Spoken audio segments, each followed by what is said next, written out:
լինի առավել կոռեկտ, առավել հարգալից, անկախ նրանից,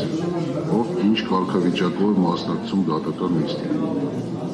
Ուրեմն հետայսում նաև պարզաբանեմ վարորդի մասնակիցներին, որ եթե հարցի քննարկում է կատարվում եւ հարցից դուրս, տվյալ հարցի քննարկումից դուրս որևէ այլ ցանկացած մասնակից որևէ այլ հարցի հետ կապված ցանկանա կարծիք հայտնել, դատարանը միանգամից ընդհատել է,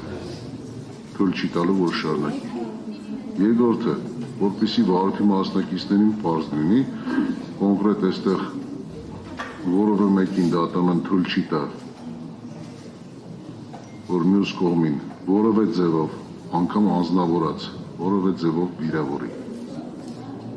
Չի ընդունում այս պահվածքը,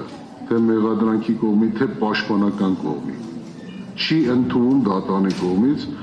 դատարանը նախազգուշացնում է, որ հետայսու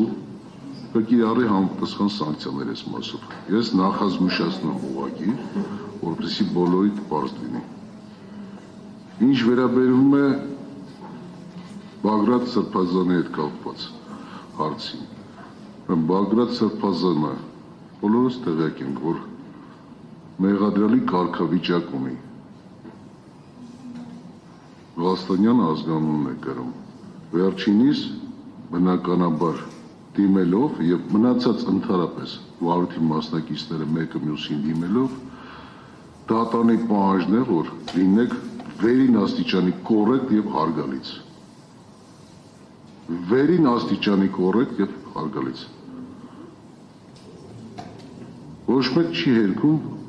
արգելի մեղադրյալ, որ դուք Բագրատ Սրբազանն եք, բայց գործով եկեք ճիշտ հասկանանք։ Մեղադրյալի կարգավիճակ ունեք որպես Վարդգեն Գալստանյան, այդպես մեղադրական եզրակացությամբ եւ ներկայացված է դատարանին։ Դատարանը բնականաբար որովը մեկը ականատես չեք եղել, բնականաբար որ անհարգալից որովը մասնակցի դիմի։ Բացառում է եւ պահանջն է դատարանի եւ վարորդի մասնակիցներին կոչ հետեւյալը, որ նորից եմ երրորդ անգամ եմ կրկնում, հարգալից վերաբերեք։ Մեկը մյուսի նկատմամբ։ Պաշտպան Խուդոյանի միջնորդության վերաբերյալ որևէ բան ունեք հայտնելու վարորդի մասնակիցներ կարճ կոնկրետ եւ բացի այդ խնդրում ուշադիր եղեք 18:00-ն է եթե վարորդի մասնակիցները չեն առարկում մենք ունենք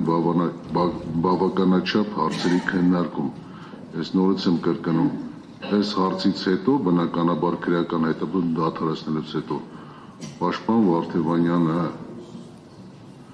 նաև մյուս պաշտպանը, կներեք ազգանով չեմ բանանում, նաև միջնորդություններ ունեն ներկայացրած, մեկը գրավոր տեսքով, մյուսը պատրաստվում է գրավոր տեսքով ներկայացնելով։ Եթե չեք առարկի, դատարանը կաշկանդված չէ 18:00-ով շարունակի այս հարցերի քննարկումը։